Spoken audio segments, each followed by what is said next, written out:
सेरा नाम की एक लड़की अपने ही सामने अपने माता पिता को आत्महत्या करता हुआ देखती है। उसके बाद जब उसे होश आता है तब वो एक अलग ही दुनिया में कैद हो चुकी थी। अब ये दुनिया किसने बनाई थी और किसने उसे कैद किया था और आखिरकार उसके माता पिता को ऐसी मौत क्यों मिली, यही देखेंगे हम आज की खतरनाक हॉरर कहानी में।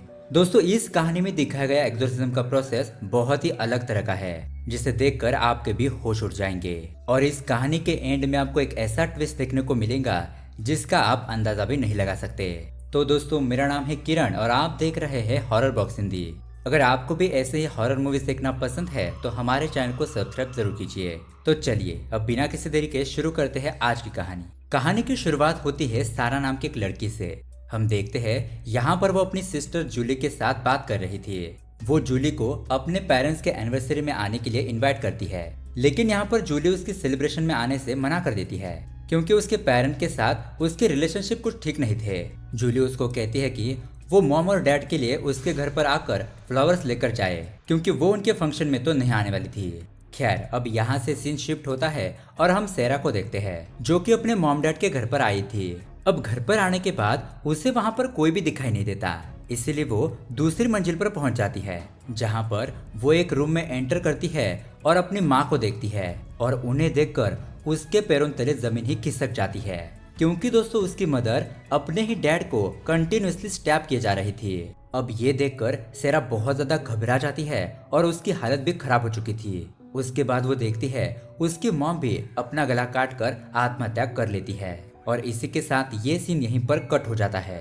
अब दोस्तों, उसके अगले सीन में हम देखते हैं कुछ महीने बीत जाते हैं जहाँ पर हम सेरा को उसके मॉम डैड के घर पर देखते हैं। उस घर में सेरा का हस्बैंड भी मौजूद था और उसका नाम है निक। यहाँ पर हमें पता चलता है कि दरअसल सेरा को अपनी कोई भी पुरानी बातें याद नहीं थी। उसकी मेमोरी पूरी तरीके से चली गई थी, इसलिए उसे कुछ भी याद नहीं था। यहाँ तक कि वो अपना नाम भी भूल चुकी थी। अब यहाँ पर निक उसे बताता है कि सारा उसे बाथटब में मिली थी जहाँ पर वो आत्महत्या करने की कोशिश कर रही थी। अब निक उसे माफी मांगता है क्योंकि उसके बुरे वक्त में वो उसके साथ नहीं था और यहाँ पर निक उसे कहता है कि अब वो हर पल उसका ख्याल रखेगा। खैर, अब रात हो जाती है और सेरा की आंख खुलती है तो उसे अपने कमरे में किसी स्पिरिट के होने का एहसास होता है, जिसके बाद वो अपने आसपास चेक करने के लिए जाती है और वहां पर उसे अपने पेरेंट्स डिमोनिक फॉर्म में दिखाई देते हैं। लेकिन ये तो बस एक सेरा का भयानक सपना था और उसके आंख खुलने पर निक उसके सामने ही था। फिर वो उसे एक दवाई देता है जो उसे डॉक्टर ने लिखकर दी थी। अब उसके अगले दिन सेरा निक को किसी लेडी के साथ बात करते हुए देख लेती है और उसके बाद उसे वहां पर टेलीफोन पर एक कॉल आता है। सेरा वो कॉल पिकअप करती है जहां पर दूसरी तरफ से एक लड़की बोल रही थी। अब इससे आगे उनकी बातचीत हो पाती कि तभी वहां पर निक आ जाता है और उससे वो फोन लेकर उस लड़की को डांटने लगता है और फौरन उस कॉल को रख देता है। खैर, अब उसके अगले सीन में हम देखते हैं सेरा और निक किचन में होते हैं जहां पर सेरा निक से अपने मॉम डैड और सिस्टर के बारे में पूछती है। असल में सेरा को उसकी फैमिली के बारे में थोड़ा थोड़ा याद आ रहा था, लेकिन उसको ये याद नहीं था कि उसके पेरेंट्स मर चुके हैं। और यहाँ पर निक उसको अब उसके पेरेंट्स के डेथ के बारे में बता देता है और उसे कहता है कि आखिरी अक्टूबर को तुम्हारे पेरेंट्स की डेथ हो चुकी थी। जिसके बाद सेरा उसे अपने सिस्टर के बारे में पूछती है जहाँ पर निक उसे बताता है कि तुम्हारी बहन तो भरोसे के बिल्कुल भी लायक नहीं है और तुम्हारे पेरेंट्स की जिम्मेदार वही है। उसके बाद निक उसे ये भी कहता है कि हम पुरानी बातों को भूलकर नई शुरुआत करते हैं। खैर, अब उसके अगले सीन में हम देखते हैं सेरा सुबह सो रही थी, तभी उसकी आंख खुलती है और वो उस औरत को दोबारा से देखती है।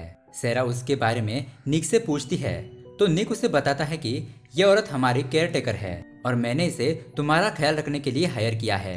अब उसके अगले सीन में हम देखते हैं सेरा शॉवर ले रही थी। शॉवर लेने के बाद वो एक दरवाजे को देखती है जिसे वो ओपन करने जाने ही वाली थी कि तभी वहां पर उसकी केयर टेकर रोज आ जाती है। वो उसे रोकते हुए कहती है कि आपको थर्ड फ्लोर पर जाने से मना किया गया है क्योंकि सेरा ने वहां पर पहले आत्महत्या करने की कोशिश की थी और वो नहीं चाहती थी कि सेरा दोबारा से वैसा ही करे। खैर, अब यहाँ पर सेरा रोज से एक क्लॉक के बारे में पूछती है। ये सुनने के बाद रोग उसे कहती है कि क्लॉक? यहाँ पर कोई भी क्लॉक नहीं है। सेरा कहती है नहीं, मुझे कई बार क्लॉक की आवाज सुनाई देती है। जिस पर रोज उसे कहती है कि शायद ये आपका वहम होगा, आप इस बात को भूल जाइए। अब उसके बाद सेरा निक के पास जाती है और उसको उसके बाथटब के बारे में पूछती है कि उसने तो उसे कहा था कि वो एक बाथटब में मिली थी, लेकिन यहाँ पर तो उसे कोई भी बाथटब नहीं मिला। जिस पर निक उसे कहता है कि उसने उस बाथटब को हटवा दिया ताकि सैरा को उसकी बुरी मेमोरीज वापस से याद ना जाए। दरअसल दोस्तों, निक बिल्कुल भी नहीं चाहता था कि उसे अपना पास्ट याद आए।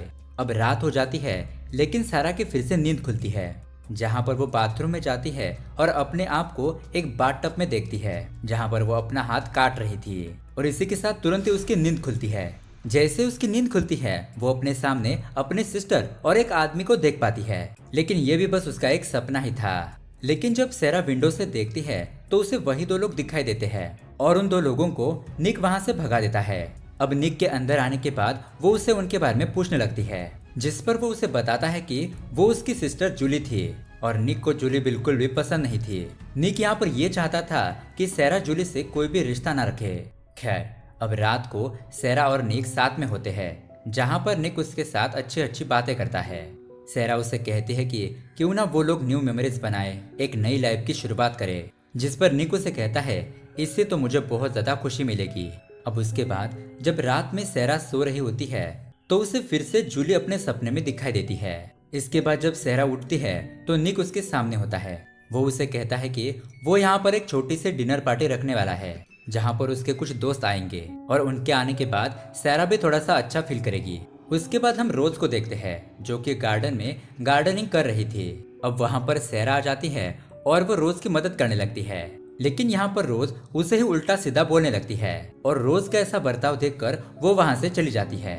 उसके बाद वो निक के पास आती है और यहाँ पर हम निक को देखते हैं तो वो एक टाइपराइटर पर कुछ लिख रहा था। सैरा उसको रोज के बिहेवियर के बारे में बताती है और निक भी उसके साथ थोड़ी सी बदतमीजी करने लगता है।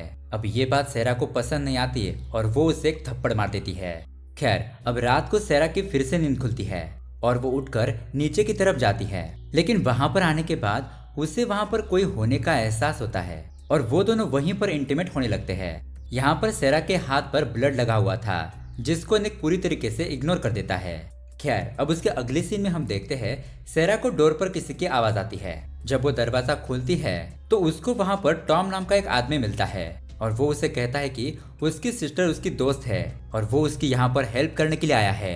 वो उसको एक चाबी देने लगता है और वो उसे कहता है कि वो जो उसे आवाजें आती है वही उसे यहाँ से आजाद करवाएंगी। अब सैरा जैसे वो चाबी लेने के लिए हाथ आगे बढ़ाती है, तभी वहाँ पर निक आ जाता है और हम देखते हैं कि अगले ही पल में टॉम वहाँ से गायब हो चुका था। सैरा टॉम के बारे में निक को बताती है तो निक उसे कहता है कि वो सब कुछ तुम्हारा वहम था। उसके बाद निक उसको अपनी बातों में उलझा देता है और उसको एक रेड कलर का ड्रेस भी देता है और उसे कहता है कि ये ड्रेस वो कल रात की डिनर पार्टी में पहने।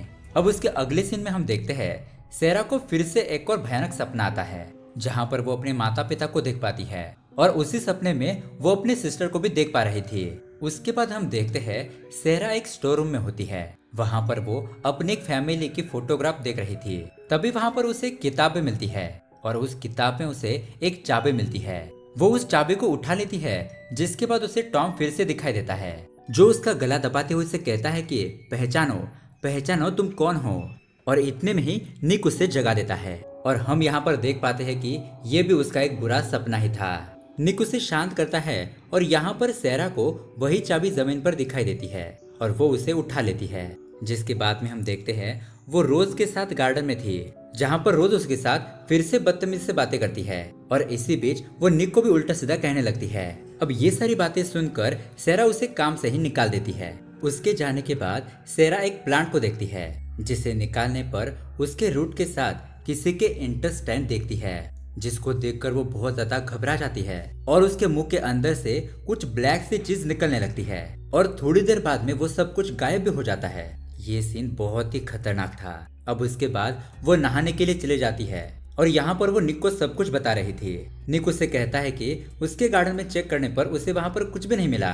खैर, अब उसके बाद हम देखते हैं सैरा पार्टी के लिए तैयार हो जाती है, जहाँ पर निक उसे उसकी दवाई देता है और सैरा तैयार होकर नीचे आती है, जहाँ पर सभी लोग उसे ही देख रहे थे, क्योंकि वो रेड ड्रेस में बहुत ही ज्यादा सुंदर दिख रही थी।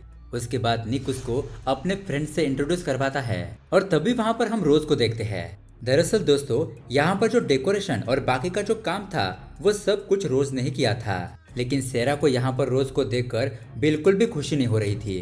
खैर, अब वो सभी लोग डाइनिंग टेबल पर बैठ जाते हैं, जहाँ पर खाने में बोर्क होता है और यहाँ पर निक बोर का कंपैरिजन ह्यूमन मास से करने लगता है और बहुत सी अजीब सी बातें करने लगता है। यहाँ पर हम ये भी बात नोटिस करते हैं कि वहाँ पर जो भी लोग बैठे थे वो भी बहुत अजीब थे। इसी बीच सैरा को वहाँ पर टॉम दिखाई दे रहा था और वो उसे उस चाबी के बारे में कुछ बताना चाहता था।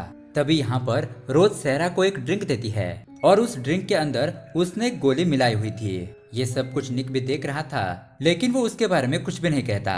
उसके बाद सैरा के पास बैठा हुआ आदमी अजीब तरीके से उसे छूने लगता है। सैरा उसे ऐसा करने से मना करती है, लेकिन वो फिर भी सैरा को हाथ लगा रहा था। इसलिए सैरा उसके हाथ पर एक फोक से स्टैब कर देती है, यानी कि वहाँ का एक कांटे वाला चम्मच उसके ऊपर घुसा देती है। और ये सब कुछ वहाँ पर बैठे हुए लोग भी देख रहे थे, लेकिन ये सब कुछ देखने के बाद भी वो हंस रहे थे। खैर, अब उसके बाद निक सैरा के साथ डांस करने लगता है, यानी कि यहाँ पर जो कुछ भी हुआ उसके बारे में निक का कोई भी रिएक्शन नहीं था और ये सभी गेस्ट चुपचाप ही थे। इससे ये चीज साफ है कि यहाँ पर कुछ ना कुछ गड़बड़ जरूर है। खैर, अब डांस के बीच हम देखते हैं कि वो सभी लोग मिलकर सैरा का खून पीने लगते हैं और इसी बीच सैरा अपनी मदर की स्पिरिट को भी देखती है और उसके साथ निक भी होता है जिसने कि पिग वाला मास्क पहना हुआ था। उसके बाद हम सैरा को ब्लड से भरे हुए बाथटब में देखते हैं और यहाँ पर निक उसे कहता है कि फाइनली उसने आखिरकार वो स्टेप उठा ही लिया, वहां पर बैठे हुए आदमी को मारकर। और दोस्तों, यहाँ पर आता है बहुत बड़ा ट्विस्ट। यहाँ पर खुलते हैं इस कहानी के सारे राज। दरअसल दोस्तों, यहाँ पर जो निक है वो और कोई नहीं बल्कि शैतान होता है और यहाँ पर पार्टी में जितने भी लोग आए हुए थे वो भी डीमन थे। वो लोग सैरा के हाथों से कुछ ना कुछ पाप करवाना चाहते थे ताकि सैरा उनकी जैसी बन जाए और वो सैरा की बॉडी को पजेस कर रहे थे। और असल में वो जो सपने में डैड को देखती है वो असल में उसके माता पिता की स्पिरिट ही होती है जिन्हें निक ने कैद कर लिया था। और दोस्तों, सैरा के माता पिता को भी निक ने ही मारा था, यानी कि इसी शैतान ने। यानी कि मूवी की स्टार्टिंग में हमने जो सीन देखा था उसके अंदर भी उसकी मदर को उसने पजेस करके रखा था और डेविल ने ही उनको मरवा दिया था। और उसके बाद अब डेविल का सारा को पजेस करने का प्लान था। खैर, अब सैरा निक से बचकर अपने रूम में भाग जाती है और दरवाजा बंद कर लेती है। तभी वहां पर टॉम आ जाता है और वो निक के सर पर होली क्रॉस रख देता है, जिसके बाद वो सैरा को चाबी देकर वहां से भागने के लिए कहता है। और दोस्तों, यहाँ पर टॉम और कोई नहीं बल्कि वो एक प्रिस्ट था। सैरा वो चाबी लेकर उस गेट पर पहुंच जाती है जहां पर जाने से रोज ने उसे मना किया था।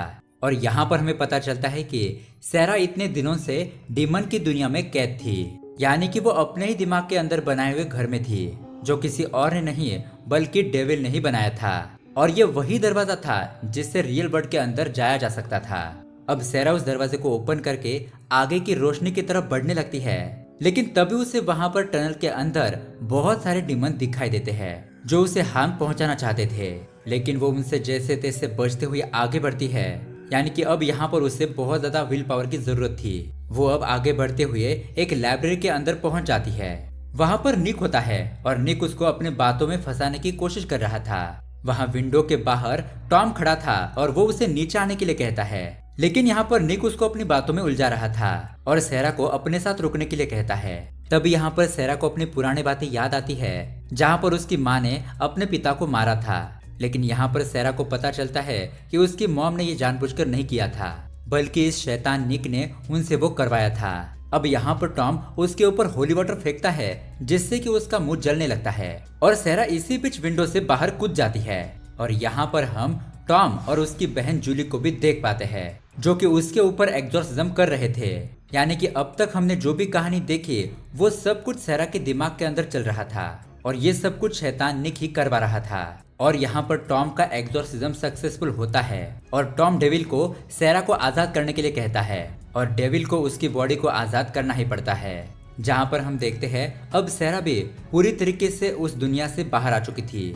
अब उसके बाद टॉम सैरा और जूली को फिर से वार्न करता है कि वो दोनों संभल कर रहे, खतरा अभी भी टला नहीं है। जिसके बाद फादर टॉम सैरा को जूली के हाथों में छोड़कर चले जाते हैं।